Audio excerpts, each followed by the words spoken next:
La Contrahistoria.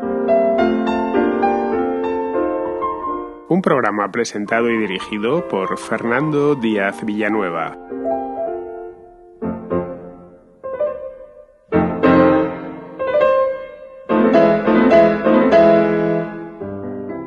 En mayo de 1588, una gigantesca flota compuesta por 154 barcos, la mayor que se había visto en las costas europeas en toda la historia, zarpó de Lisboa con dirección al Mar del Norte.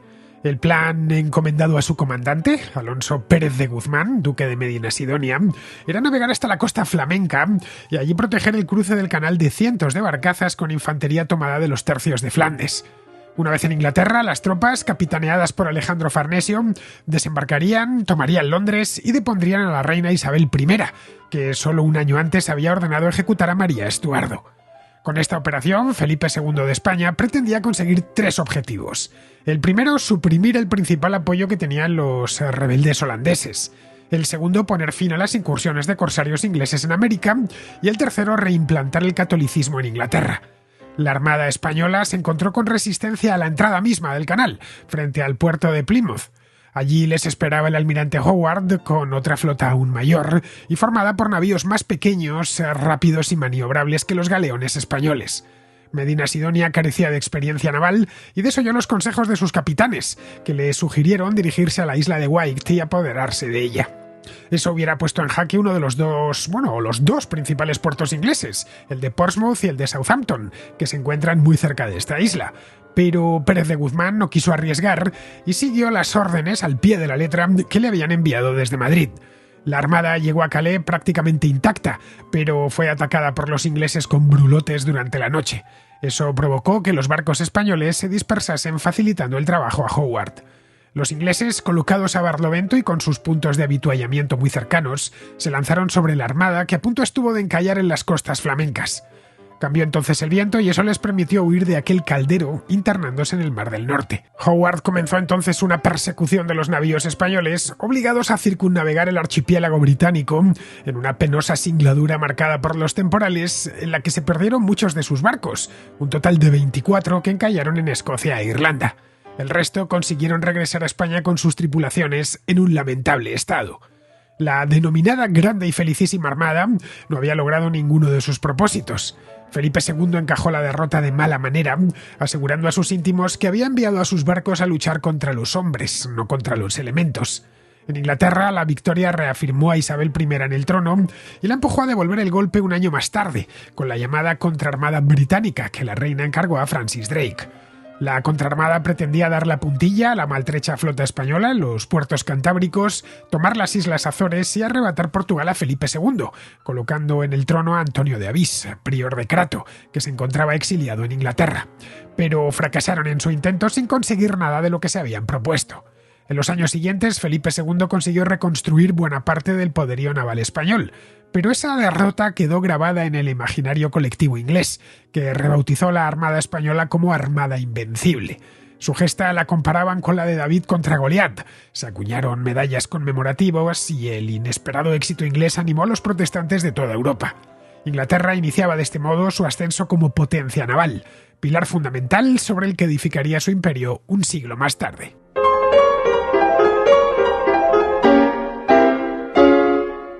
Hasta mediados del siglo XVI, las coronas de España e Inglaterra eran aliadas. Les unía un poderoso incentivo. Ese incentivo se llamaba Francia. Inglaterra se encuentra al norte de Francia y España al sur de Francia. A finales del siglo XV, la Francia de Luis XI era la potencia más fuerte de Europa occidental. Inglaterra tenía todavía algunas posesiones en el norte de Francia y los españoles, por su parte, combatían con los franceses por el control de Nápoles. Enrique VII de Inglaterra veía que su aliado natural eran los reyes de Castilla y Aragón, Isabel y Fernando, los reyes católicos. En España, Fernando de Aragón, que era quien se encargaba esencialmente de la política exterior en esa dupla monárquica, era de la misma opinión que Enrique VII de Inglaterra. Tenía muchas querellas pendientes con los franceses, pero ninguna con Inglaterra. Eso condujo a varias décadas de paz que incluyeron una serie de matrimonios dinásticos para mantener la alianza, como el que unió a Enrique VIII de Inglaterra con Catalina de Aragón, a quien habían prometido previamente con su hermano Arturo. El de Enrique VIII y Catalina de Aragón acabó muy malamente, con Enrique VIII forzando el divorcio y separando a la Iglesia de Inglaterra del orbe católico. Esto lo vimos en una contrahistoria de hace ya un tiempo con Lorena Carrasco con muchísimo más detalle. A mediados del siglo XVI algunas cosas habían cambiado. La España del mediados de este siglo, la España de Felipe II, se había convertido ya en la primera potencia europea, desplazando a Francia y en la corona más poderosa del mundo. En las décadas precedentes, los españoles no solo habían llegado los primeros a América, sino que habían conseguido establecerse allí. Habían conquistado buena parte de la América Central y del Sur, rindiendo dos imperios muy prósperos: el Imperio Mexica, en lo que es el actual México, y el Imperio Inca, en lo que es el actual Perú, que proporcionaron grandes riquezas al monarca, porque encontraron minas de plata muy grandes y muy generosas, tanto en el norte, Nueva España, las de Zacatecas, como en el sur, en el Imperio Inca, el antiguo Imperio Inca, en las minas de Potosí. El Imperio Ultramarino Español no hacía más que crecer. Los españoles fundaban ciudades, construían puertos y abrían rutas de navegación en el Atlántico y en el Pacífico. Solo los portugueses en aquel momento, estamos hablando de mediado del siglo XVI, podían competir en este aspecto con los españoles. Pero las dos coronas ibéricas ya tenían relación amistosa, no guerreaban entre ellas desde mucho tiempo antes. Los portugueses y los españoles habían llegado a un acuerdo amistoso en 1494 en la ciudad de Tordesillas, en Castilla, para repartirse sus respectivas áreas de influencia y evitar eso mismo, evitar guerrear. La voluntad de los reyes de España, la primera idea, la idea fija, podríamos decir, era terminar incorporando a Portugal, conformar una suerte de unión ibérica.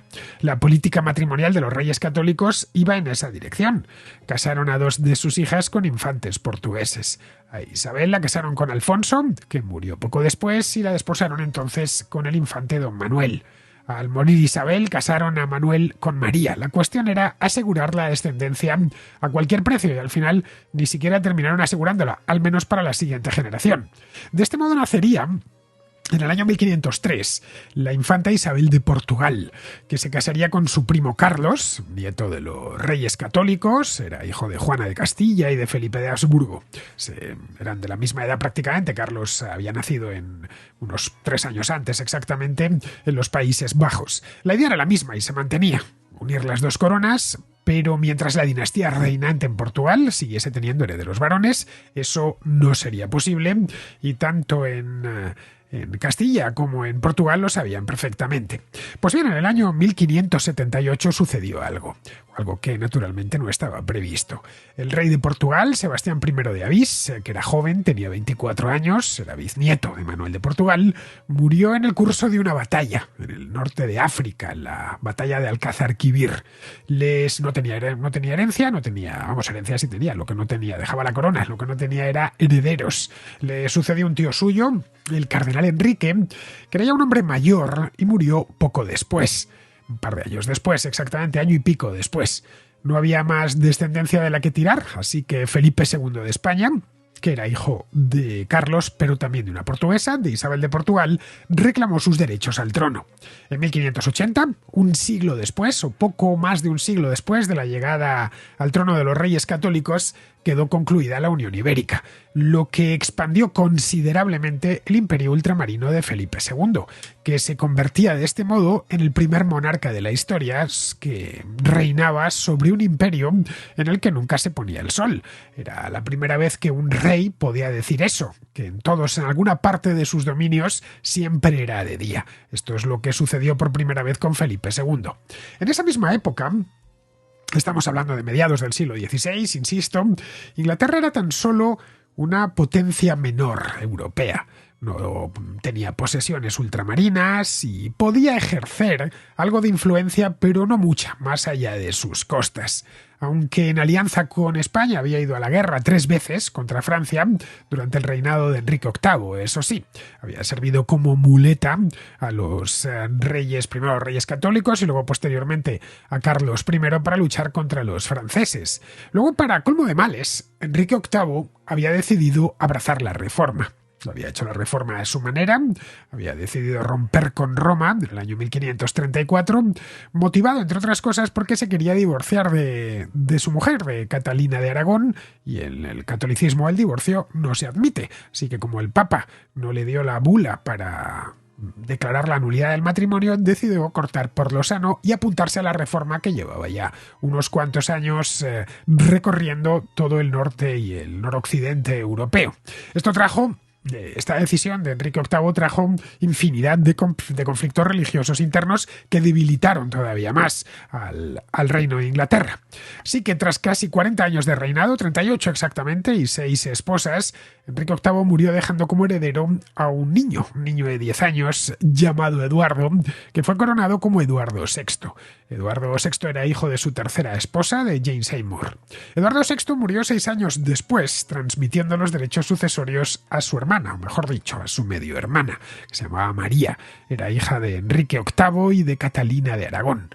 El reinado de María, que era católica, era hija de una católica, y quería, por lo tanto, devolver a Inglaterra al catolicismo y deshacer todo el camino hecho hacia la Reforma, desmontar por completo, ese era su deseo, desmontar por completo la Iglesia anglicana, que en aquel momento, estamos hablando en torno al año 1550, tenía apenas 15 años de existencia y lo veía como algo factible.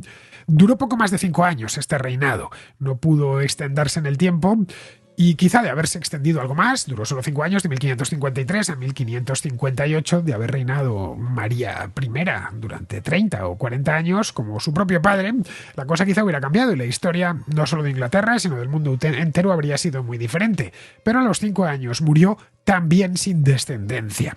Fue entonces, poco antes de morir, se había casado con su primo, con la búsqueda de un heredero varón. Se había casado con su primo Felipe II, que acababa de enviudar de María Manuela de Portugal. Como vemos, la primera elección de Carlos I para su hijo, para el heredero de la corona, fue una infanta portuguesa, una vez más. La idea era intentarlo muchas veces y al final se terminaría consiguiendo. Pero María Manuela de Portugal murió de forma prematura y fue cuando ya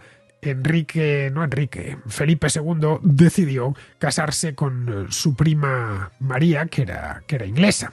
Para Felipe II, Inglaterra era especialmente estratégica en aquellos momentos, ya que el protestantismo se extendía por todo el norte de Europa, amenazando sus posesiones en Flandes, y no solo eso, como había hecho su padre, seguía en guerra con Francia, y por lo tanto la alianza inglesa era muy oportuna y necesaria.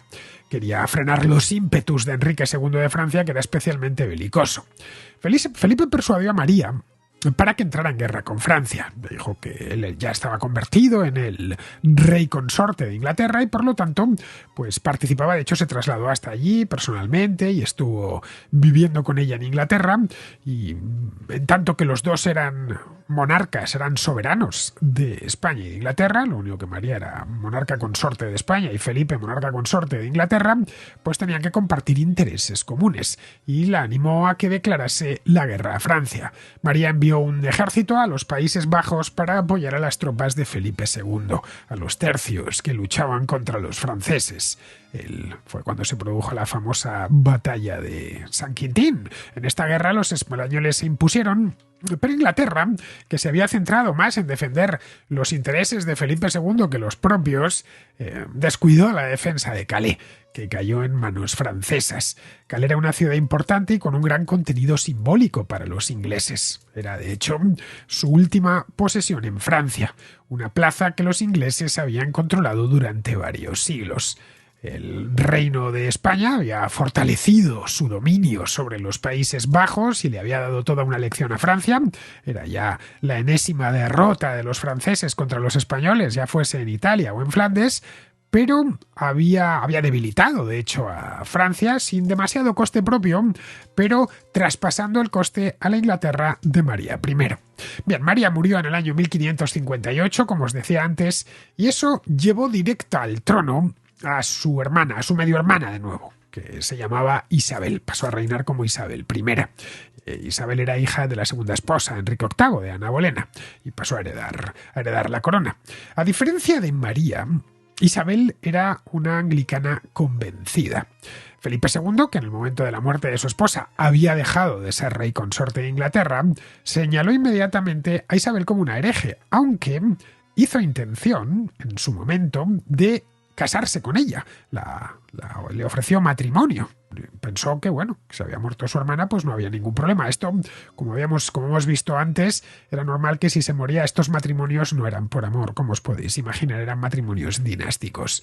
Y en el caso de que se muriese uno de ellos, pues el hermano o la hermana podían perfectamente ocupar la plaza del fallecido. Esto es lo que le propuso Felipe II. Isabel no quiso saber nada, de hecho, murió no virgen, como vimos en aquel programa con Lorena Carrasco, pero sí sin haberse casado, generando a su muerte, pues, de nuevo problemas sucesorios.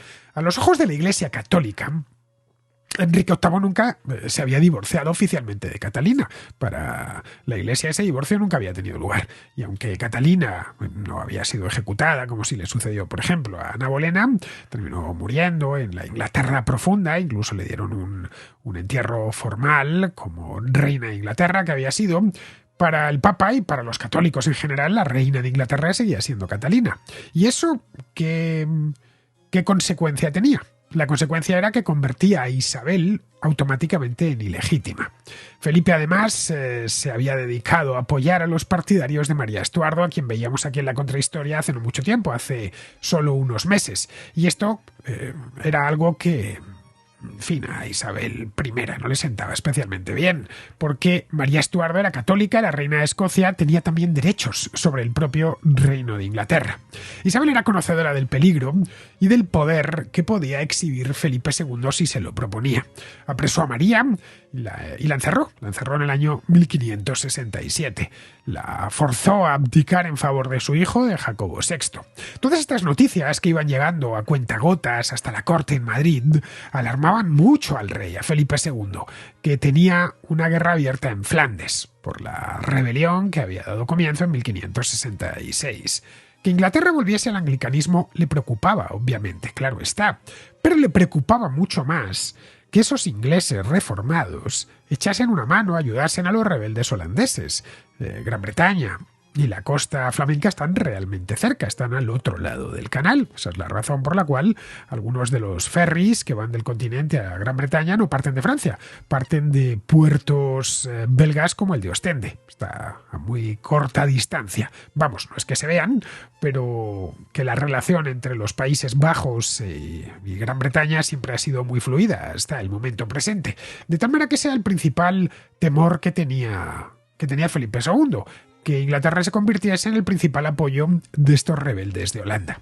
En el verano de 1583, el que seguramente era el mejor marino que había en aquella época, un tipo llamado Álvaro de Bazán, marqués de Santa Cruz, que acababa de vencer a los franceses en las Azores, en la batalla de la Isla Tercera, sugirió a Felipe II aprovechar el momento, que venían de una gran victoria, y enviar una flota parecida a la que había ido a la Tercera, enviarla a Inglaterra, para desembarcar tropas y deponer a Isabel I y poner en su lugar a María Estuardo, que estaba presa, pero todavía seguía viva.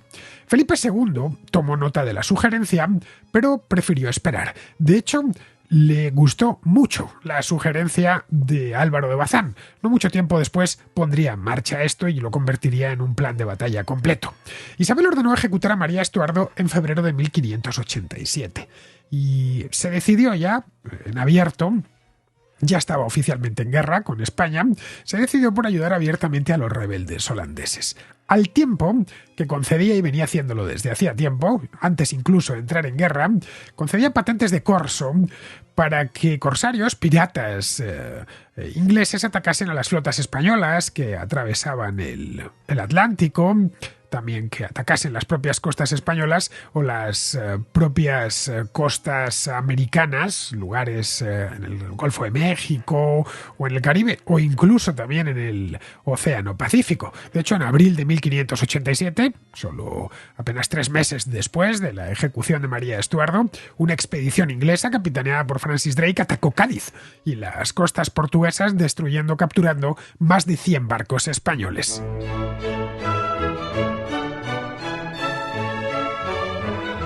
Ese fue el punto definitivo de ruptura. No cabía otra posibilidad para Felipe II que parar los pies a esta inglesa, Isabel I.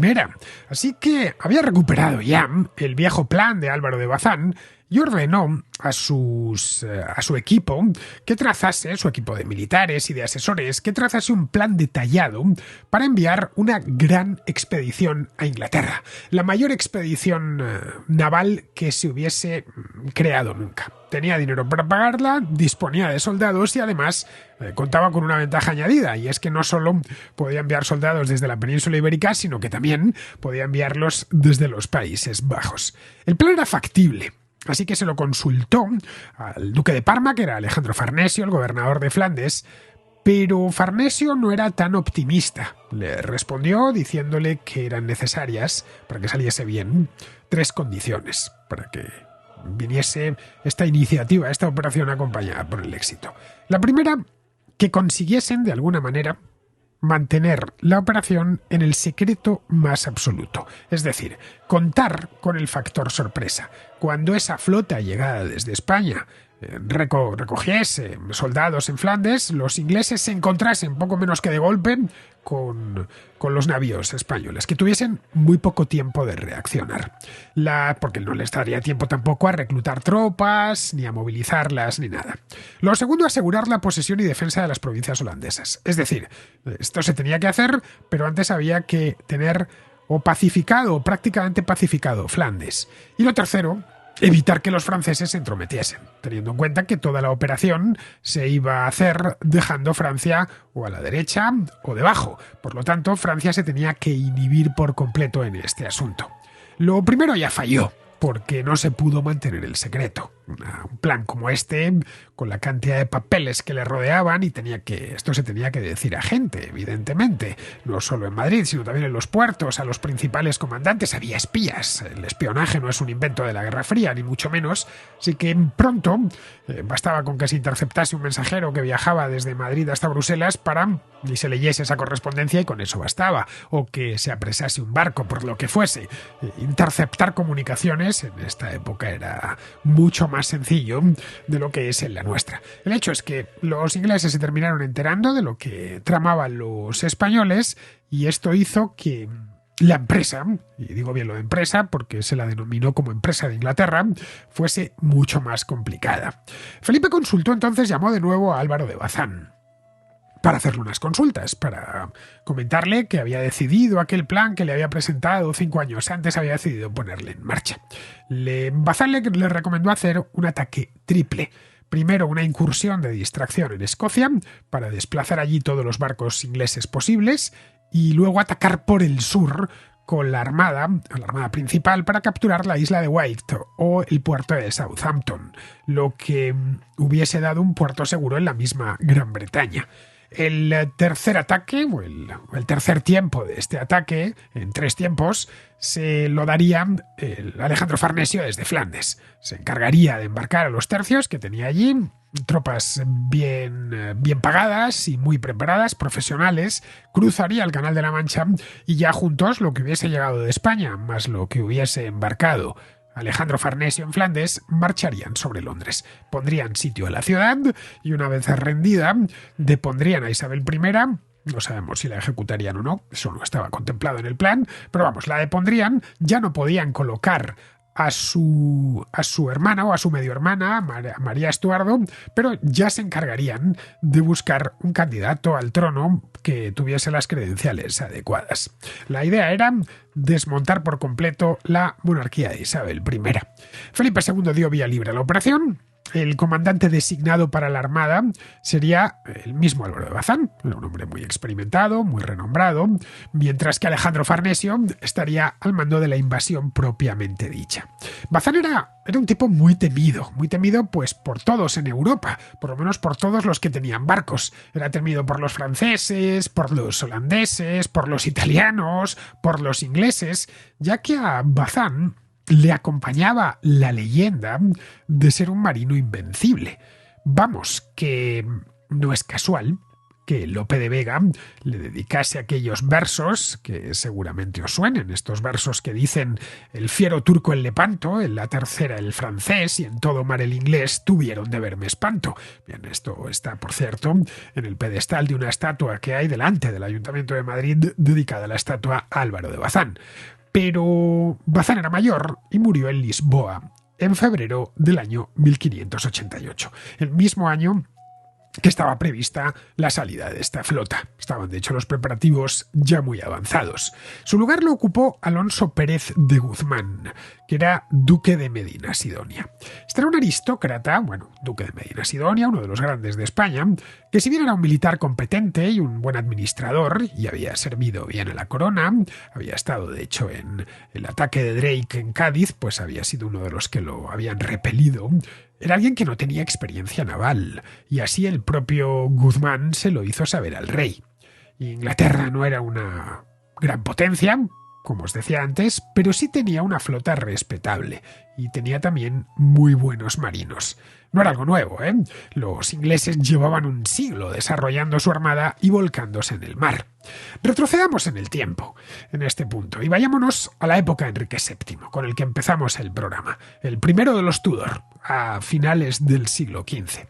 Fue Enrique VII el que, más por cuestiones fiscales que otra cosa, se dio cuenta de que los ingleses necesitaban apostar por el mar, apostar por la construcción naval y el desarrollo de una marina mercante.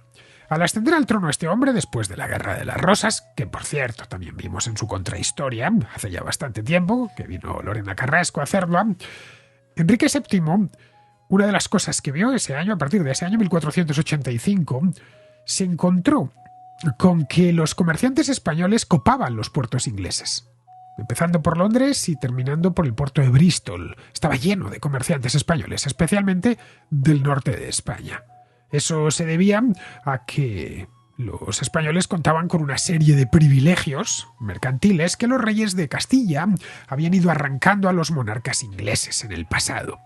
Prácticamente todo el comercio de Gran Bretaña con la península ibérica corría a cargo de estos mercaderes, de estos mercaderes españoles. Ya digo, casi todos provenientes de la cornisa cantábrica, de lugares como Bilbao, como Laredo, que tenían, o la zona de Guipúzcoa, que tenían pasajes, tenían casas mercantiles muy importantes. Desde allí se daba salida a la lana de la Mesta, la lana castellana, y también entraban pues todo tipo de productos de importación desde otras partes de Europa.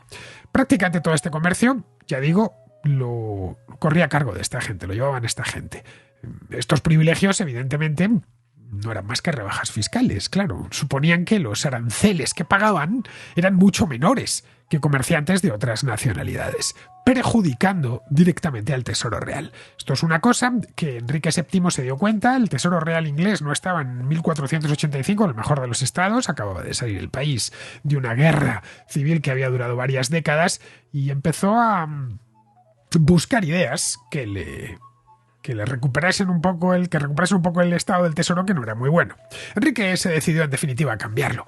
Consiguió que los reyes católicos, que estaban en ese momento enfrascados en la guerra de Granada, aceptasen un nuevo acuerdo comercial, que se firmó en Medina del Campo en 1489. Bueno, no era realmente un acuerdo comercial. Este acuerdo de Medina del Campo de 1489, faltaban 3 años para que se terminase de conquistar Granada. Podemos imaginar que los reyes estaban en cualquier cosa menos les importaba todo nada menos la guerra de Granada. Este acuerdo contemplaba básicamente las capitulaciones para el matrimonio de Catalina de Aragón, una de las hijas de los reyes católicos, con Arturo Tudor, que era el hijo de Enrique. Pero se las apañaba el equipo inglés de negociación para meter una cláusula que eliminaba los privilegios castellanos en los puertos ingleses, y lo hacía de una manera muy sibilina. La Cancillería castellana desconocía por completo el enrevesado sistema aduanero inglés y no advirtieron la maniobra. Poco después, Enrique promulgó las llamadas Navigation Acts, las leyes de navegación, que impedían ya directamente que la mayor parte de bienes, no todos, pero sí la mayor parte de bienes de importación, llegasen en barcos de pabellón extranjero.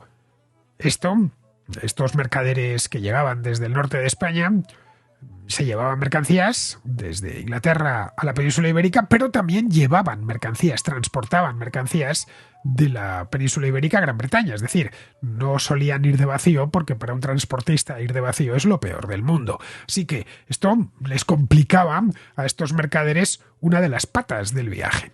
No había problema con las importaciones, pero el transporte tenía que hacerse en navíos ingleses. Mucho más tarde, Enrique ignoró la partición de Tordesillas y envió una expedición al otro lado del Atlántico, la de Juan Caboto, pero un veneciano al servicio de Inglaterra, que provocó una protesta muy enérgica del embajador español en Londres, que tuvo que recordarle el Tratado de Medina del Campo, que prohibía a los ingleses navegar más allá de las Canarias. Enrique VII, que era muy habilidoso y artero, fingió que desconocía lo de Tordesillas, que era la primera noticia que tenían, y dejó pasar el resto. Pero entre tanto, la marina mercante inglesa no hacía más que crecer, y si crece la marina mercante, crece también, en paralelo, la marina de guerra. Los ingleses, recluidos en su isla, que solo abandonaban para guerrear en Francia atravesando el Canal de la Mancha, que se le llama canal, pero realmente es un estrecho, y en algunos puntos, como el Paso de Calais, es realmente estrecho, se fueron poco a poco aficionando a la navegación. Durante el reinado de Enrique VII, por primera vez en la historia, la exportación de paño superó a la importación de lana en bruto. De ahí en adelante, los marinos ingleses habrían ya de recorrer el mundo en busca de mercados para sus manufacturas laneras. Esto significaba, y tenía como primera consecuencia, que necesitaban barcos, necesitaban capitanes, necesitaban tripulaciones, necesitaban astilleros donde se construyesen barcos modernos, necesitaban también conocimientos de geografía, que fueron poco a poco adquiriendo, sin hacer demasiado ruido. A partir de 1510 empezaron a establecer pesquerías frente a las costas de Norteamérica, a la altura de Terranova. El asentamiento inglés en Terranova atentaba de manera flagrante contra la bula alejandrina de 1493 y los tratados entre las dos coronas. Pero Inglaterra era un actor menor, nada realmente serio de lo que preocuparse, y así es como se veía en esta época. Lo que quitaba el sueño a Fernando el Católico no era Inglaterra, era Francia y el control de Italia, y para eso necesitaba tener de su lado a los ingleses, a quienes tenía por buenos aliados, lo habían sido hasta ese momento, aliados menores y algo subdesarrollados, pero aliados a fin de cuentas. Con el nieto de Fernando el Católico, con Carlos I, sucedió algo similar. Tenía demasiados frentes abiertos y lo que menos le preocupaba era el crecimiento y la mejora continua de las habilidades náuticas de los ingleses. De 1516 a 1556, es decir, el reinado de Carlos I, Inglaterra jugaba en la gran política europea un papel secundario, un papel marginal, siempre condicionado por los problemas que había, que eran continuos, por cierto, entre España y Francia. Los Tudor de esta época, Enrique VII y luego posteriormente Enrique VIII, van cambiando de bando en función de sus intereses, pero siempre privilegiando el lado español con el que tenían mejor relación. De hecho, en el año 1520, Enrique VIII fue de los primeros en acatar el resultado de la elección imperial, incluso llegó a concertar con Carlos una alianza, un tratado secreto, el Tratado Secreto de Dover-Calais, a la que este tratado no era ajeno, obviamente, Catalina de Aragón, que estaba ya casada con Enrique VIII. Era reina de Inglaterra y tía del emperador. El pacto se ratificó en Windsor 2 años más tarde, pero luego en 1526, curiosamente, es decir, después de la victoria de Carlos I en la batalla de Pavía, que había desequilibrado peligrosamente la balanza en beneficio de los españoles, que habían incluso apresado al rey de Francia y se lo habían llevado a Madrid y lo habían metido allí en una torre, Enrique VIII decidió quedarse al margen de la guerra contra la Liga de Cognac, que era una liga capitaneada por Francia y a la que se sumó el papado y la República de Venecia. Es decir, procuraba navegar en estas aguas tan procelosas de la gran política europea, sabedor de sus propias limitaciones. Por este mismo camino, lo que estaba haciendo Enrique VIII no era más que seguir la pauta que le había marcado su propio padre, Enrique VII. Y iba, sin comprometerse demasiado, iba ampliando su flota, hasta hacer de la flota, la mercante y la de guerra, la mayor de Europa. Era una flota modesta de tamaño no en número, pero sí del tamaño de los buques. No tenían genuina proyección oceánica. La función estaba reducida a comerciar con el continente y a patrullar sus aguas territoriales, pero sin intención de meterse más allá. El desarrollo de la industria pañera siguió a un ritmo tan rápido que obligaría, ya en el año 1553, a un grupo de mercaderes londinenses a solicitar una autorización real para armar barcos que descubriesen, y esto es textual, regiones, dominios, islas y lugares desconocidos en los que colocar su mercancía. Producían mucho más de lo que podían colocar en lugares como España, Portugal, Francia o el norte de Alemania. La solicitud cuajó, funcionó, se fundó la Company of Merchant Adventurers of England or the Discovery of Lands Unknown, es decir, Compañía de Aventureros Mercantes de Inglaterra o del Descubrimiento de Tierras Desconocidas. Un nombre un poco largo para una compañía, pero sin duda precioso. Estaba dirigida esta empresa, por Sebastián Caboto, que era el hijo de Juan. Esto terminaría por comprometer las relaciones con España.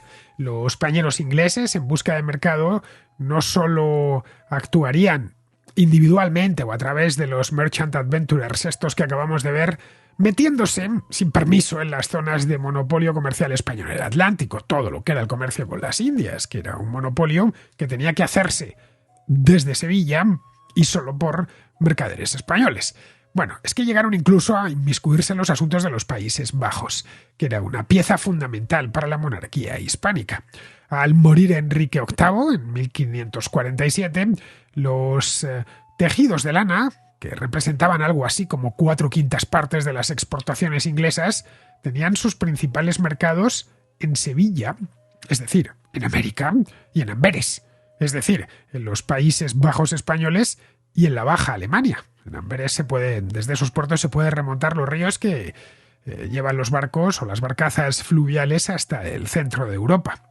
Isabel I, de hecho, convocó en el año 1561, pues no mucho después de llegar al trono, al embajador español en Londres, para notificarle formalmente que el Papa no tenía ningún derecho a repartir el mundo, que él no era su dueño, y que ellos comerciarían donde les viniese en gana y se asentarían donde quisiesen. Vamos, le vino a reconocer algo que llevaban ya un tiempo haciendo, pero que a partir de ese momento era un aviso. Lo vamos a hacer porque no reconocemos la autoridad del Papa, porque somos anglicanos. Era un aviso de lo que estaba por venir. En 1568, una flotilla al mando de John Hawkins y Francis Drake cruzó el Atlántico y se dedicó a saquear las costas del Virreinato de Nueva España, creando problemas en Flandes, porque estaban íntimamente relacionados los virreinatos en América con los Países Bajos. Os preguntaréis, ¿en qué sentido? Pues en el sentido de que las tropas de los Países Bajos se pagaban, por regla general, con la plata americana. Esto, por ejemplo, obligó al duque de Alba a implantar un impuesto nuevo en los Países Bajos, el impuesto de la cabala, que era un impuesto castellano, que como no podía ser de otra manera, pues fue muy impopular entre los flamencos y azuzó la revuelta que había comenzado poco antes.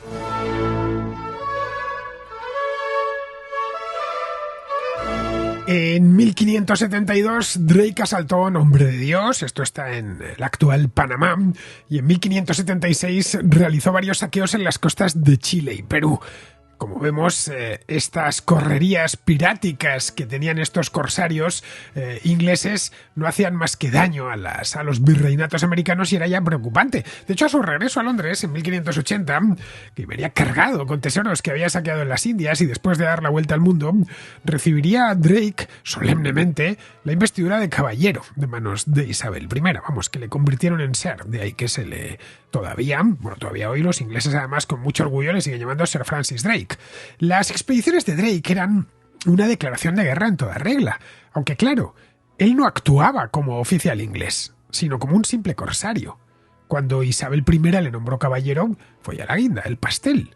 En Madrid, Felipe II no podía seguir ignorándolo. No tenía ya enfrente a una potencia menor, marginal e inofensiva, sino una potencia naval al mismo nivel que España, con astilleros modernos y marinos de primera clase capaces incluso de circunnavegar el globo.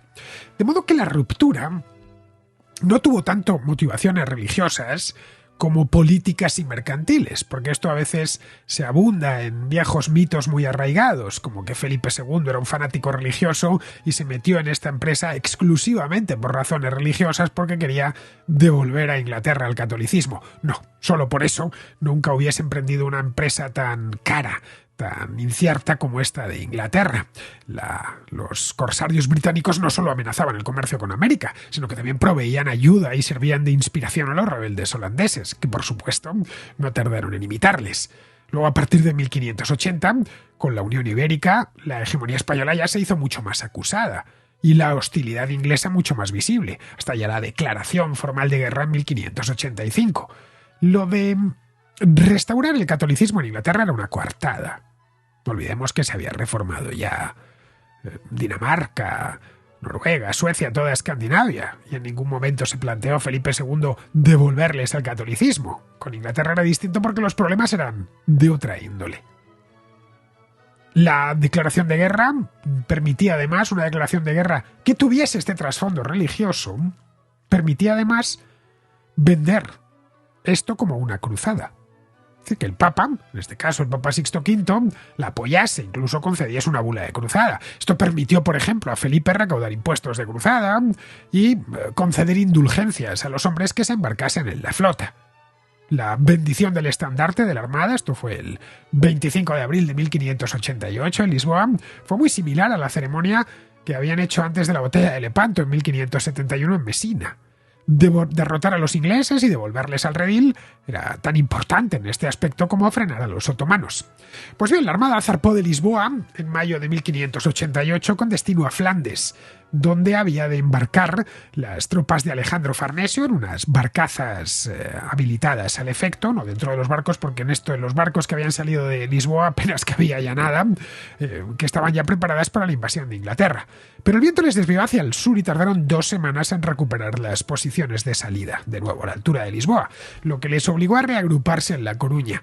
De ahí tomaron rumbo norte, atravesaron el Golfo de Vizcaya y se situaron a corta distancia del extremo sudoccidental de Gran Bretaña, con las costas de Devonshire y de Cornualles a la vista. Cerca de Plymouth, los barcos ingleses salieron a hostigar a la Armada española, que era realmente grande. Era una armada fabulosa, una cosa como no se había visto nunca y como se tardaría mucho tiempo en volver a ver.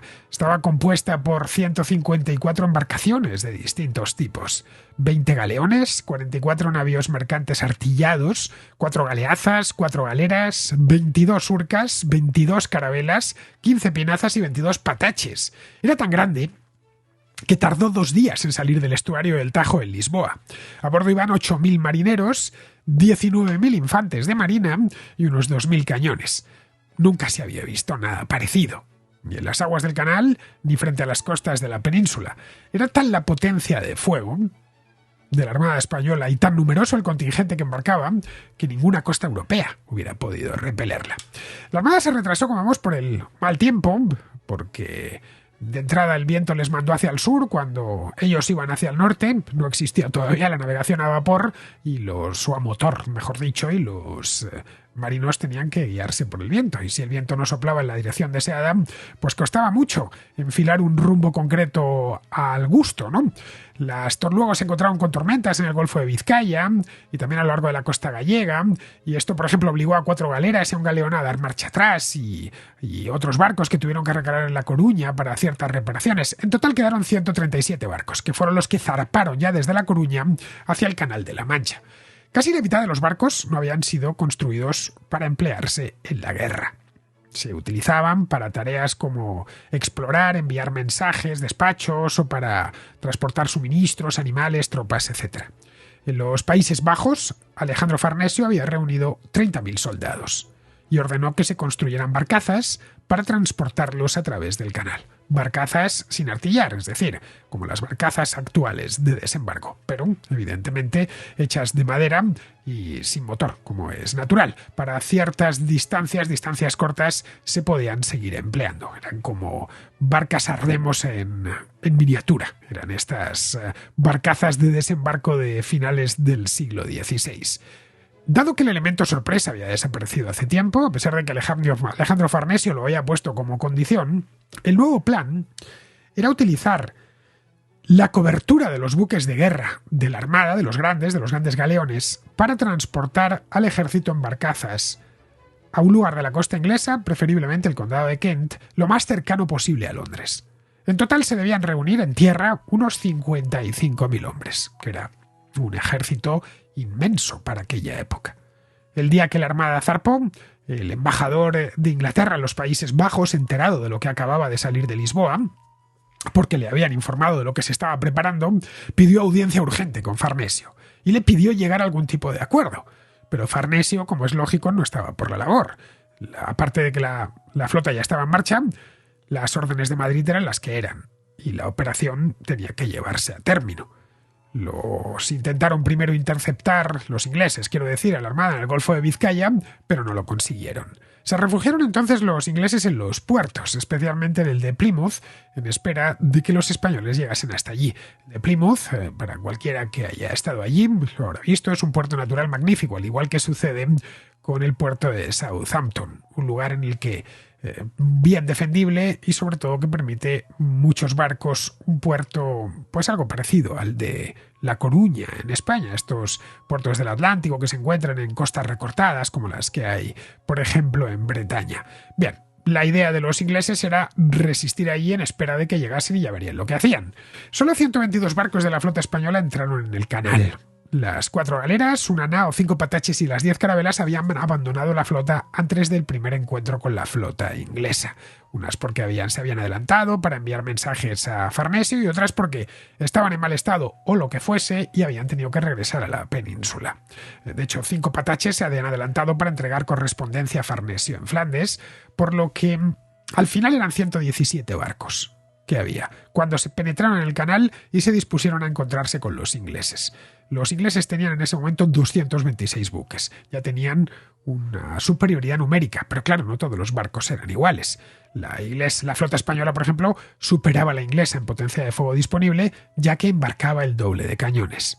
La flota inglesa estaba formada por 34 barcos militares de la Royal Navy, 21 de los cuales eran galeones de cierto tamaño. El resto ya eran embarcaciones menores. 12 de estos barcos eran, de hecho, propiedad de Howard, de Hawkins y de Francis Drake, que los habían sumado por pura largueza y porque eran aristócratas, los habían sumado al esfuerzo. A principios de junio, Farnesio envió un barco con correspondencia al grueso de la flota. La carta decía que el canal estaba bloqueado con navíos ingleses tal y como era previsible, ya no tenían ese factor sorpresa, y que el único modo de trasladar sus tropas en las barcazas era que los barcos españoles llegasen cuanto antes al canal, a la parte más estrecha del canal, al paso de Calais, y despejasen el canal a cañonazos. Eso implicaba que se iban a tener que enfrentar a los ingleses allí, algo con lo que ya por supuesto contaban. La flota fue avistada en Inglaterra por primera vez en las costas inglesas el 29 de julio, apareció frente a la costa de Cornualles. La noticia llegó rápidamente a Londres y ese mismo día la flota inglesa se quedó en el puerto de Plymouth, donde se quedó atrapada, por cierto, porque había subido la marea. Las mareas en estas latitudes del Atlántico son muy acusadas. Los españoles pensaron que era una oportunidad de irrumpir en el puerto de Plymouth, aprovechando la marea que les iba a meter, y acabar con los barcos ingleses allí, a los que podría abordar sin demasiados problemas. Los almirantes Miguel de Oquendo y Juan Martínez de Recalde, a quienes el rey había nombrado tenientes de la Armada para que aportasen experiencia marinera, la experiencia que le faltaba al duque de Medina Sidonia, bueno, ambos habían sido lugartenientes de Bazán, le pidieron a Medina Sidonia entrar en Plymouth y apoderarse de la ciudad y del puerto y desbaratar por completo la resistencia inglesa. Desde Plymouth, o quizá desde algo más al este, a la isla de Wight, podían internarse además en Inglaterra. Pero Felipe había prohibido explícitamente a Medina Sidonia desviarse del plan. Así que la Armada siguió navegando hacia el este hasta que avisaron la isla de Wight. Con la bajada de la marea, 55 barcos ingleses se hicieron a la mar para enfrentarse a la Armada, con Howard como almirante y Francis Drake como vicealmirante.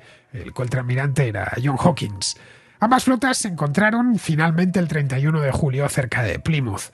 La Armada adoptó una formación defensiva en forma de media luna, es decir, los galeones y los barcos más grandes estaban en el centro y en las puntas de los cuernos de la media luna, dando cobertura a los transportes y a los barcos de suministro, también había galeones. Frente a ellos, los ingleses estaban en dos secciones. Una con Drake al norte, en el barco Revenge, tenía 11 barcos exactamente, y otra que estaba Howard al sur en el Ark Royal con el grueso de la flota.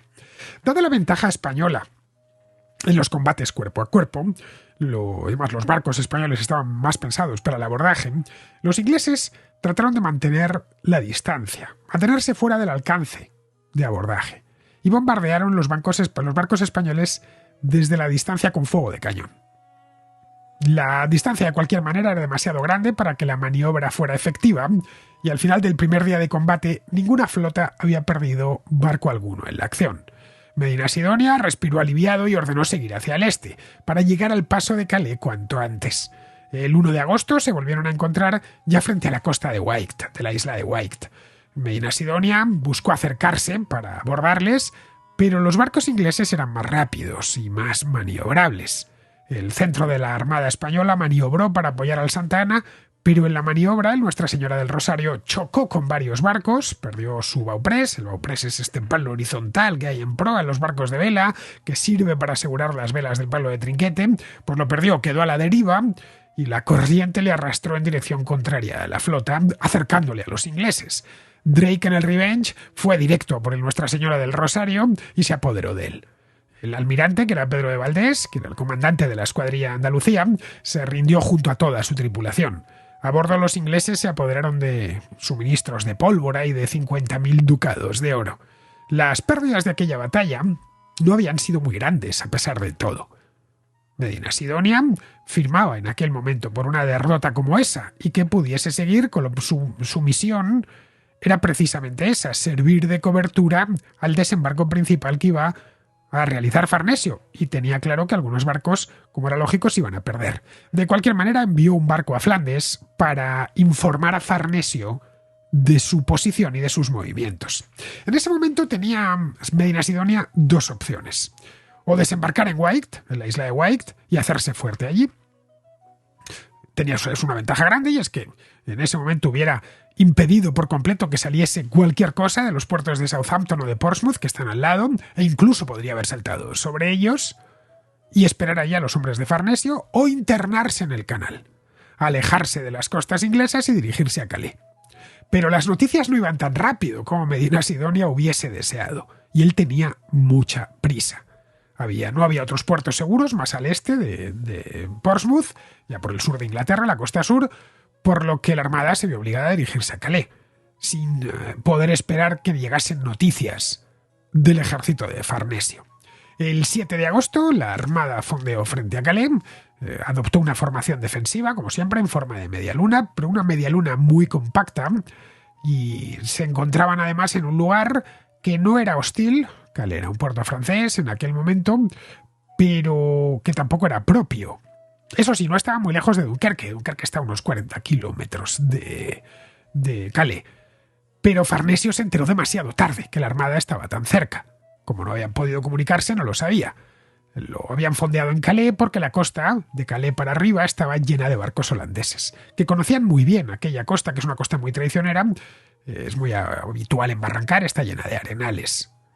En Dunkerque se encontraba el ejército de Farnesio, que había quedado reducido a solo 16.000 hombres por culpa de una peste. Allí esperaban para trasladarse en estas barcazas hasta Inglaterra. Estas barcazas solo saldrían si tenían antes la protección de los grandes barcos de la Armada. Pero para llegar hasta allí la Armada tenía que cruzar toda un área, 40 kilómetros de mar, dominada por la marina holandesa y en una zona especialmente traicionera. Esta era la parte más complicada. Es decir, habían hecho miles de kilómetros desde Lisboa y al final lo que les separaba de su objetivo final eran 40 kilómetros, pero 40 kilómetros muy complicados. Los comandantes de la Armada habían pasado por alto este problema, incluso los planificadores de la operación. Las comunicaciones eran demasiado lentas y llegó tarde la noticia de que el ejército de Farnesio aún no se había reunido en el puerto. Algo que llevaba su tiempo. Estamos hablando de 16.000 hombres. Esto llevaría no menos de 5 o 6 días. Así que mientras Medina Sidonia esperaba fondeado en Calais, Dunkerque fue bloqueado por una flota holandesa al mando de Justinus van Nassau. Farnesio lo que esperaba, lo veía desde la costa, era que la Armada enviara ya sus barcos, al menos los barcos más ligeros, para ahuyentar a los holandeses. Pero Medina Sidonia no los envió porque temía necesitar esos barcos para su propia protección. Los holandeses disfrutaban de una ventaja indiscutible en esas aguas, que eran sus aguas, a pesar de que su flota y sus barcos eran inferiores en todos los aspectos. Como Medina Sidonia no intentó romper el bloqueo holandés y Farnesio no se arriesgó a embarcar a sus hombres sin escolta, el ejército de Flandes escapó de la trampa que Van Nassau tenía preparada para ellos. En Inglaterra, entre tanto, Howard recibió refuerzos. Un escuadrón al mando de Edward Seymour y William Winter, que estaba previsto en principio como escuadra de emergencia para auxiliar a los holandeses en caso de que Farnesio decidiese actuar por su cuenta al margen de Medina Sidonia y de la armada llegada desde España. Su llegada le dio a Howard un total de 140 barcos. En la noche del 7 al 8 de agosto, los ingleses prendieron fuego a 8 brulotes, es decir, sacrificaron unos barcos de guerra llenándolos con brea, con azufre, con pólvora, con alquitrán y los arrojaron contra la armada que estaba fondeada frente a Calais, contra la armada española. Tuvieron que hacerlo todo en el máximo de los secretos y con un gran sigilo. 3 fueron interceptados por los españoles, pero los 5 restantes alcanzaron el lugar donde estaba fondeada la flota. La nave insignia de la Armada, que era el galeón San Martín, donde estaba Medina Sidonia, se mantuvo junto a los principales barcos de la flota, mantuvo sus posiciones, pero el resto levó anclas o directamente cortó los cabos de anclas para salir disparado de allí y se dispersó. No se quemó ningún barco español, pero la formación en forma de media luna ya se había roto. Y la flota se encontró a sotavento de Calais, con viento del suroeste que les hacía más difícil recuperar su posición. Cerca de Calais se encontraba un pequeño puerto, el puerto de Gravelinas, que era ya parte de Flandes. Bueno, era de hecho el territorio español más cercano a Inglaterra, el territorio controlado por la corona española más cercano a Inglaterra. El 8 de agosto, Medina Sidonia trató de reagrupar su flota después de que los brulotes la dispersaran, pero se mostró reacio a navegar más al este de Gravelinas, consciente del peligro de encallar en los bajíos de Flandes y ser pasto entonces de los barcos holandeses. Para ese momento los ingleses ya les habían tomado la medida y conocían sus debilidades. Concluyeron que era posible acercarse unos 100 metros, 100 yardas exactamente, algo menos de 100 metros y disparar. Esos 100 metros esas 100 yardas eran fundamentales para penetrar en el casco de los barcos españoles, que estaban hechos básicamente de pino y roble. Bueno, las pinazas, lo dice la palabra, estaban hechas de pino, obviamente. También sabían que los cañones españoles no podían, sobre todo los grandes, los pesados, no podían recargarse fácilmente, porque no había mucho espacio a bordo de los barcos españoles, ya que iban sobrecargados de tripulantes y de carga. Eso lo había descubierto Drake al capturar el Nuestra Señora del Rosario en el canal. Pero los españoles, de cualquier manera, no eran mucho de emplear la artillería. Preferían acercarse y abordar. Ahí sabían que tenían ventaja. Eso Howard también lo sabía. Conocía bien cómo habían ganado los españoles las batallas de Lepanto, que había sido en 1571, es decir, 15 años antes, contra los otomanos, y la de la Isla Tercera contra los franceses, que era todavía mucho más reciente. Las órdenes que dio a sus capitanes fue mantener siempre la distancia y que la batalla fuese artillera. Medina Sidonia avanzó hasta Gravelinas y allí formó de nuevo la media luna. Howard les siguió y animó a los españoles a que abriesen fuego mientras se mantenía fuera de su alcance. Luego se acercaron disparando andanadas contra los barcos españoles, colocándose a barlovento, por lo que los cascos de los barcos españoles quedaron expuestos a daños bajo la línea de flotación. Les estaba pegando el viento, vamos. Se perdieron 5 barcos españoles y otros muchos sufrieron daños, entre ellos los galeones portugueses y las galeras napolitanas, que se habían llevado lo peor, la refriega de gravelinas con los ingleses. La armada quedó deslavazada, desorganizada y además se arriesgaba a encallar en los bajíos de Zelanda, que era hacia donde les soplaba el viento y hacia donde les llevaba. El plan de reunirse con Farnesio había fracasado ya por completo y todo a lo que podían aspirar en ese momento era a salvar la flota al precio que fuese. Con eso ya se conformaba Medina Sidonia. El viento, ahí le corrió la suerte en su auxilio, cambió soplando fuerte desde el sur. Esto permitió a la armada tomar rumbo norte.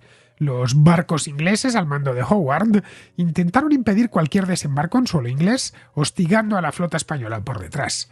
Les estuvo persiguiendo durante prácticamente toda la costa británica del Mar del Norte, hasta el fiordo de Forth, que es el que da entrada ya a la ciudad de Edimburgo, ya en Escocia. La flota en ese punto solo tenía una opción para regresar a España. Tenían que circunnavegar el archipiélago británico, navegando por el norte de Escocia, y regresar a casa a través del Atlántico o del Mar de Irlanda.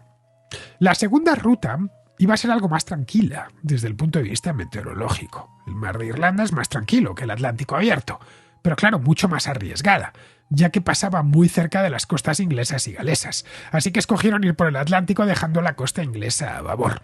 Los barcos españoles, que eran ya 110 en ese momento, comenzaban a mostrar mucho desgaste por el viaje. Los suministros escaseaban, tanto la comida como el agua. La intención había sido mantenerse al oeste de las costas de Escocia e Irlanda, buscando la relativa seguridad del mar abierto. Al no haber forma en aquel momento de medir con precisión la longitud, los españoles no eran conscientes de que la corriente del Golfo los iba a llevar hacia el norte y el este, mientras intentaban moverse hacia el sur y hacia el oeste, es decir, iban en sentido contrario. Y finalmente lo que hicieron fue girar hacia el sur mucho más cerca de la costa de lo que pretendían. Frente a Escocia e Irlanda, la flota se topó con una serie de vientos fortísimos de componente oeste que empujaron a muchos de los barcos, que ya venían dañados, algunos desde la batalla de Gravelinas, hacia la costa irlandesa. 28 barcos, de hecho, terminaron en Irlanda. Sus tripulantes corrieron distinta suerte, unos sobrevivieron y consiguieron regresar a España, pero fueron los menos. La mayor parte murió en Irlanda a manos de la población local o de los ingleses.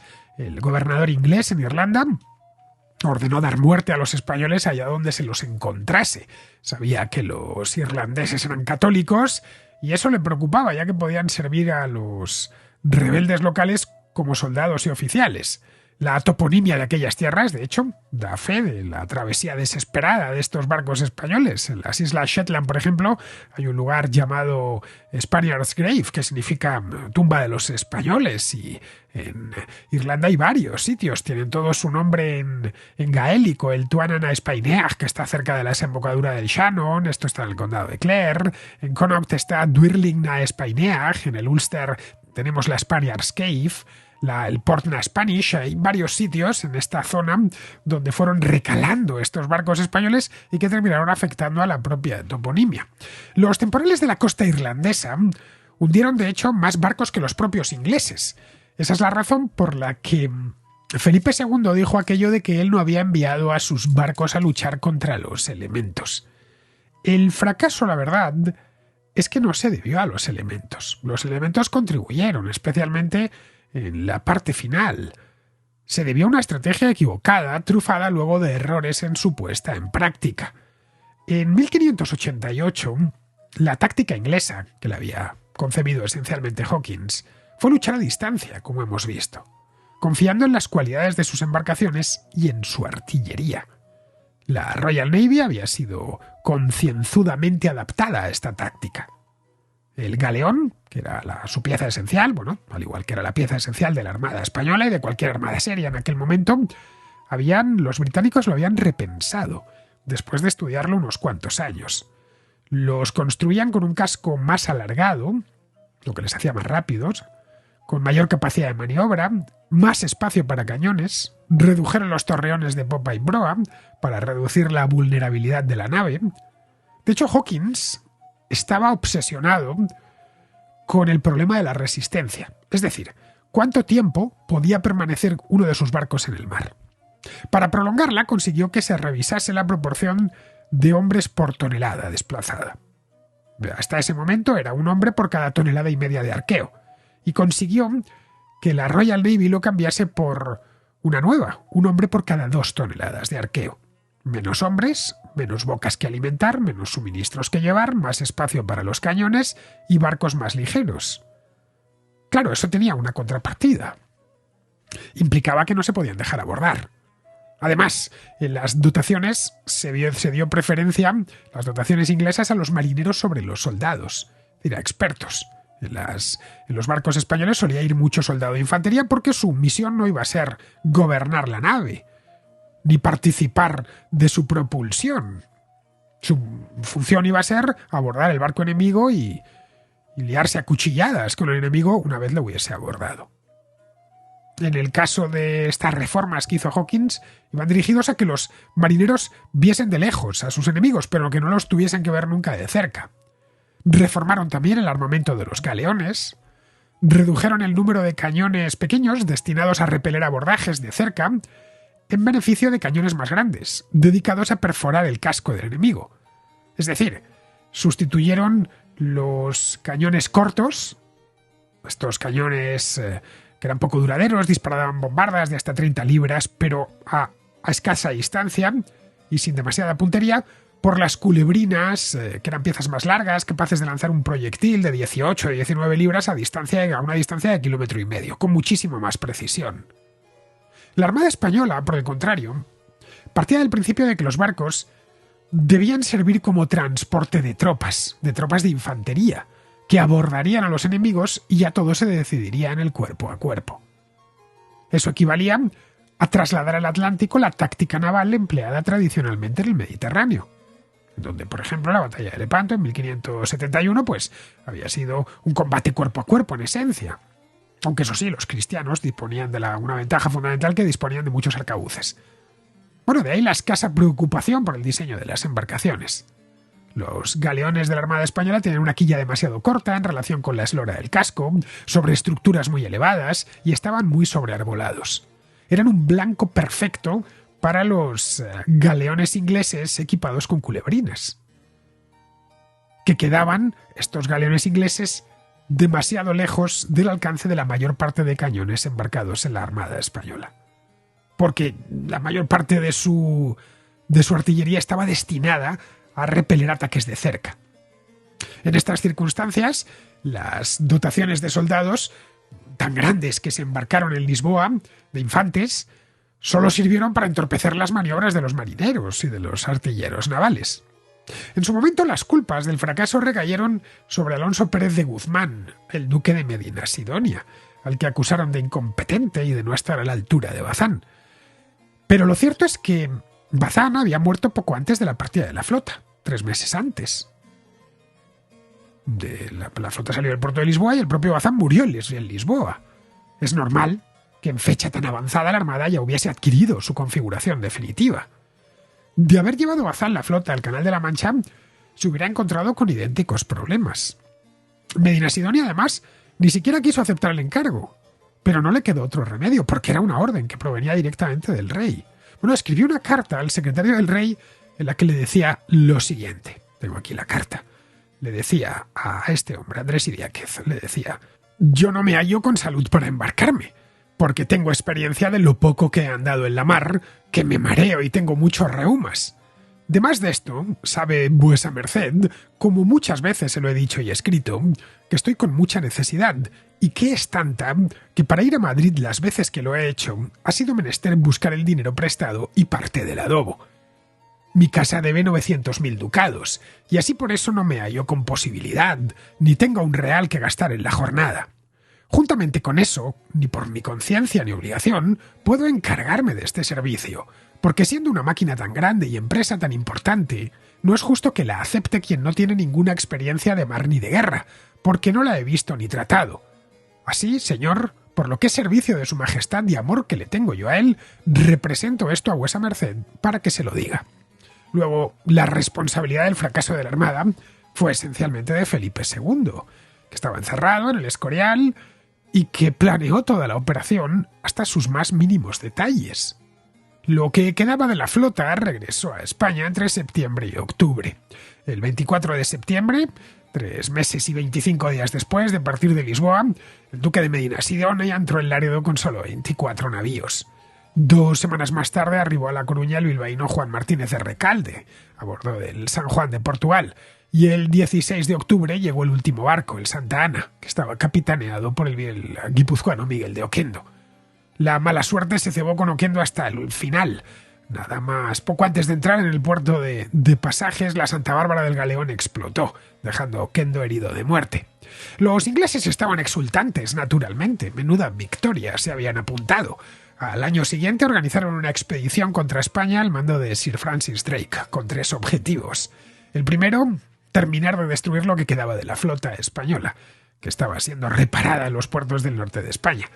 El segundo, desembarcar en Lisboa y alentar allí una revuelta contra el rey Felipe II, que reinaba como Felipe I de Portugal, instalando en el trono al pretendiente, a Antonio el prior de Crato, Antonio de Avís. Y el tercero, tomar las Azores para establecer una base británica permanente en el centro del Atlántico. Bien, ninguno de los 3 objetivos los consiguió. El intento de restaurar la corona portuguesa desde España no tuvo éxito y perdieron la oportunidad de asestar un golpe decisivo contra la Armada española, que en aquel momento se encontraba muy debilitada. La expedición, además, esta contraarmada agotó los recursos financieros del Tesoro de Inglaterra, que habían sido restaurados con paciencia durante el reinado de Isabel I. Pero esta de la contraarmada inglesa es materia para otra contrahistoria.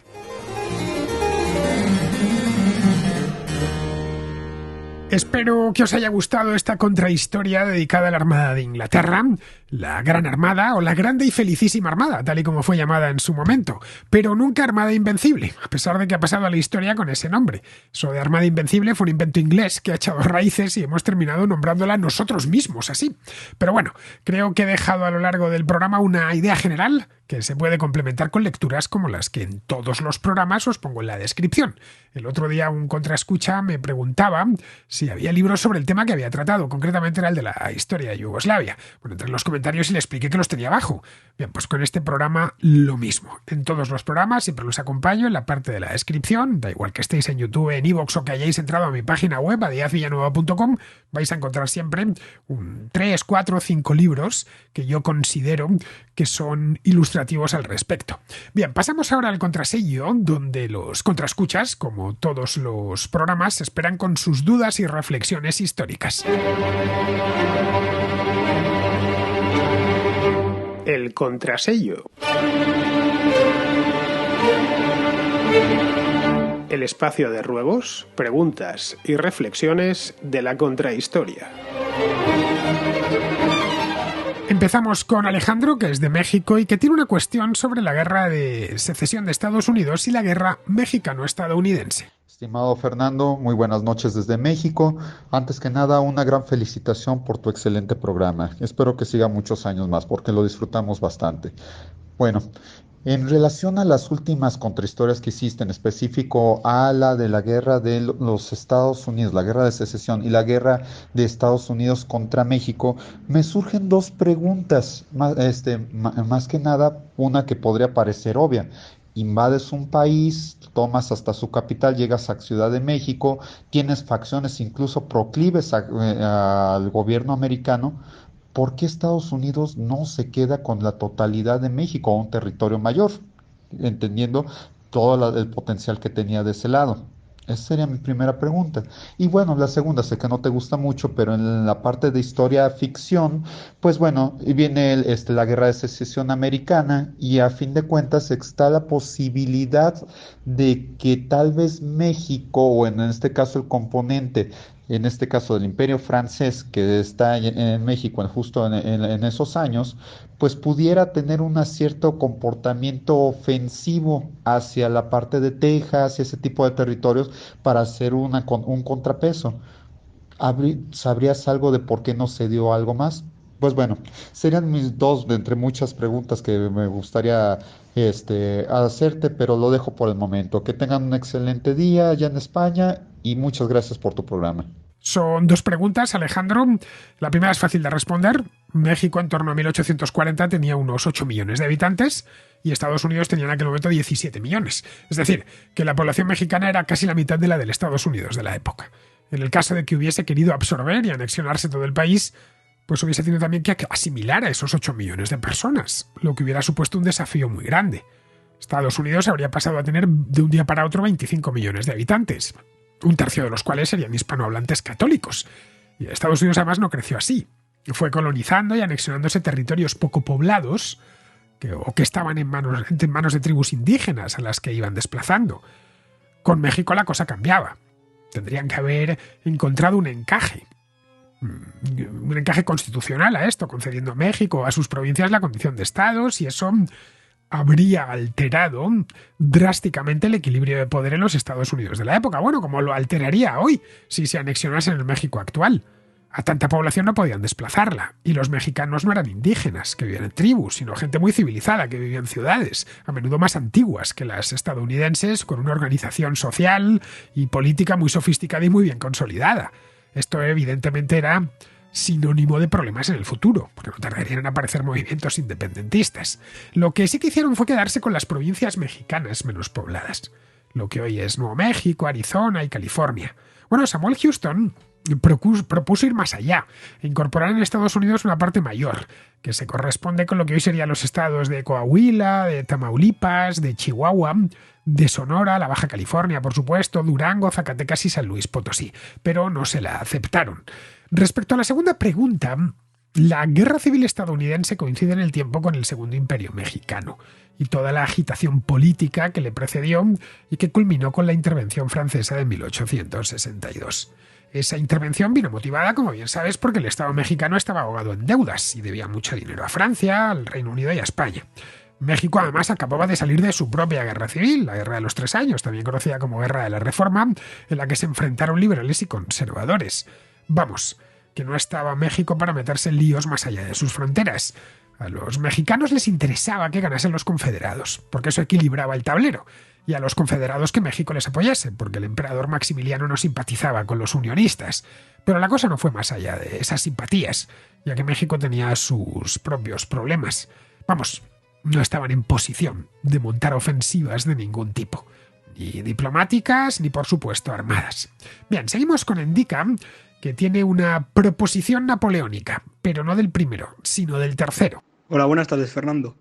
Mira, yo quería proponerte que hicieses un podcast acerca de Napoleón III, que me parece un personaje, un jefe de Estado, que no ha sido tan estudiado ni se ha tratado tanto como otros políticos, por ejemplo, que su propio antepasado, que Napoleón Bonaparte. Y me parece una figura bastante interesante, sobre todo por la consolidación del Segundo Imperio francés y cómo en cuestión de unos pocos meses lo llegó a perder todo.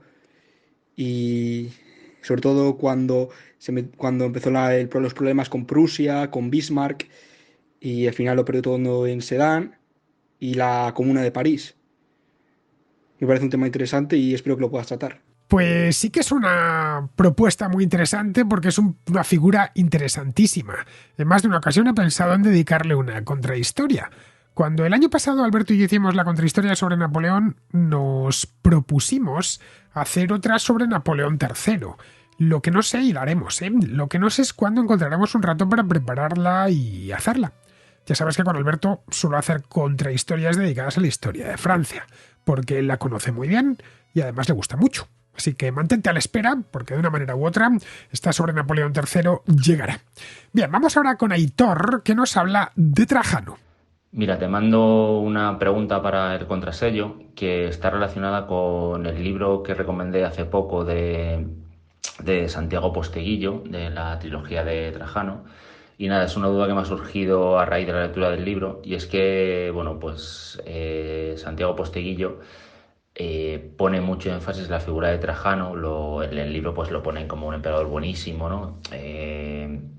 Y lo contrapone mucho, también entiendo que es un recurso literario, ¿no? Lo contrapone mucho a dos emperadores, sobre todo a uno es Diomiciano, ¿no? Y su sucesor, que es Adriano. Bueno, con Diomiciano sí que parece que fue un emperador relativamente malo, ¿no? En el sentido de que, bueno, pues le hizo una damnatio memoriae, según cuenta en el libro, que es que se le condenó, digamos, al olvido, una especie de condena que hacía el Senado de Roma cuando el emperador había sido malo, incluso se le borraba de las monedas y tal.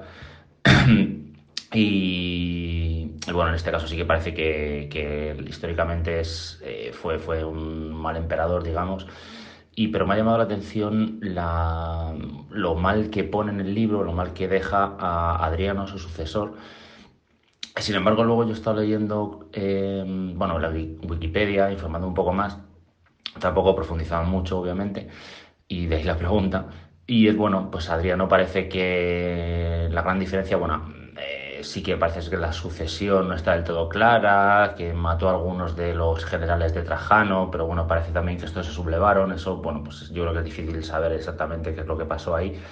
En el libro lo ponen como, bueno, algo muy épico, ¿no? De una sublevación y un complot que le da muchísima vida al libro, pero bueno, no sé si históricamente es muy ajustado. Pero sí que a nivel político lo que me ha parecido ver en los libros que Trajano hizo una política muy expansionista del imperio que yo creo que realmente no parecía muy sostenible. O sea, sí que la anexión de la Dacia pues parece ser que, bueno, pues pudo ser, aunque fue bastante costosa, parece, bueno, por lo que cuenta el propio libro y por la historia, ¿no?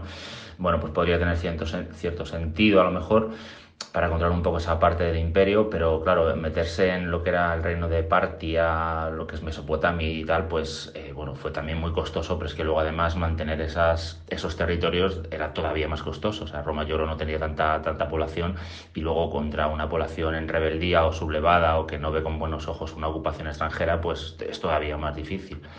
Y parece, bueno, por lo que he visto, por lo que hizo Adriano, fue, bueno, pues hasta aquí hemos llegado, vamos a replegarnos un poco y a controlar las fronteras, ¿no? Y bueno, es una política que luego continuó algún tiempo con las fronteras. De hecho, pues el propio Adriano propuso lo de la construcción del muro este famoso en Inglaterra, ¿no? En el norte de Inglaterra. Y bueno, no me parece que fuera relativamente malo, en el sentido de que, bueno, lo que hizo fue, pues, replegarse un poco o decir, bueno, pues hasta aquí hemos llegado y realmente tanta extensión no podemos mantener. Y simplemente quería saber tu opinión, si esto era así o cómo se entienden estos dos emperadores, la sucesión de uno a otro y nada, tu punto de vista sobre esto. Un saludo, gracias. De Trajano hice una contrahistoria hace unos meses, creo que fue en julio, una cosa así del año pasado, si mal no recuerdo. Estuve más de una hora hablando sobre él, sobre su vida y sobre lo que hizo, al menos lo que tenemos documentado que hizo. Pero vamos, Santiago Posteguillo es un novelista, le gusta mucho Trajano, de hecho tiene una trilogía de Trajano y es normal que tenga cierta preferencia por él. Pero vistos a 2000 años de distancia, ambos emperadores fueron muy buenos, tanto Trajano como Adriano. A los dos, de hecho, se les incluye en el canon de los 5 emperadores buenos. Bueno, mejor dicho, incluyó Maquiavelo a estos 5 en este canon en el siglo XVI. Los otros 3 son Nerva, que precedió a Trajano y que reinó poco tiempo. Después Antonino Pío y luego Marco Aurelio. Estos son los 3. Edward Gibbon, un par de siglos más tarde, toma este mismo canon y era del mismo convencimiento, aunque a él le gustaba más Adriano que Trajano. En los dos casos, obviamente, cometieron errores y también aciertos. Los errores de Trajano, como bien has señalado, especialmente concentrados en la parte final de su reinado, cuando se empeñó en la campaña de Partia, ya los expliqué en aquella contrahistoria. Este error lo trató de enmendar Adriano con la retirada de Partia y la consolidación de la frontera oriental. Así que aquí no se trata de decir quién fue mejor o peor y elaborar un ranking. La cosa no va de eso, sino de entender lo que hicieron ambos y qué influencia eso tuvo en el futuro. La gran conquista de Trajano, que fue la Dacia, al norte del río Danubio, se mantuvo durante siglo y medio más, aunque al final se tuvo que abandonar porque era imposible de defender. Pero bueno, como contrapartida, los romanos que quedaron al norte del Danubio mantuvieron en buena medida su lengua y son los romanos actuales. Respecto a Adriano, desarrolló una actividad cultural y de consolidación imperial muy notable. Cuando pensamos en la antigua Roma, a menudo estamos pensando en la época de Adriano. que según Gibbon fue el periodo más feliz de la historia de la humanidad. Bien, queridos, pues con esto ya terminamos la contrahistoria de hoy. Espero, como siempre, que haya sido de vuestro agrado y me despido de todos vosotros. Hasta la próxima contrahistoria.